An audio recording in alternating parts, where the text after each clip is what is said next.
খুশবু খুশবু।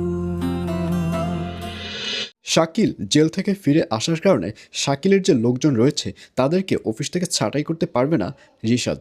বিস্তারিত জানতে সম্পূর্ণ ভিডিওটি দেখতে থাকুন। আসসালামু আলাইকুম প্রিয় দর্শক, সবার কি অবস্থা? হাজির হয়ে গেলাম দীপ্ত টিভি নিবেদিত খুশবু নাটকের 95তম পর্বে কী সব ঘটতে চলছে তার অগ্রিম খবর নিয়ে।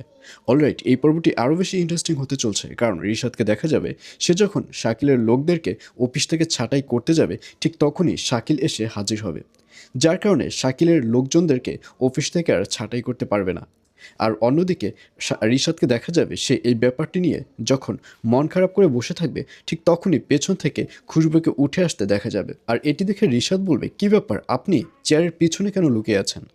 তখন খুশবু বলবে, আসলে আমি এই রাত্রবেলা কোথায় যাব, আর এর জন্য সিদ্ধান্ত নিয়েছি যে এই রুমে থেকে যাব। আর এই কথা শুনে রিশাদ বলবে, আপনার কোথাও থাকতে হবে না, কারণ মা আপনাকে বাড়িতে যেতে বলেছে। আর এই কথা শুনে খুশবু বলবে, মা যেতে বলেছে, কিন্তু আমার তো এই বাড়িতে আর যাওয়া হবে না। তখন রিশাদ বলবে, ও আচ্ছা তাই, আপনি যদি যেতে না চান তাহলে আর কি করার? তখন খুশবু বলবে, না আমি যাব। কারণ খুশবু মনে মনে ভাববে যে সে যদি এই মুহূর্তে ওই বাড়িতে না যায় তাহলে এই মুহূর্তে সে কোথায় যাবে।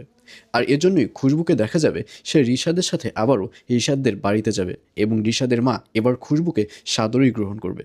আর এছাড়াও থাকবে আরও আশ্চর্য সকল ঘটনা। সুতরাং সবাইকে খুশবু নাটকের 95তম পর্ব দেখার আমন্ত্রণ রইল।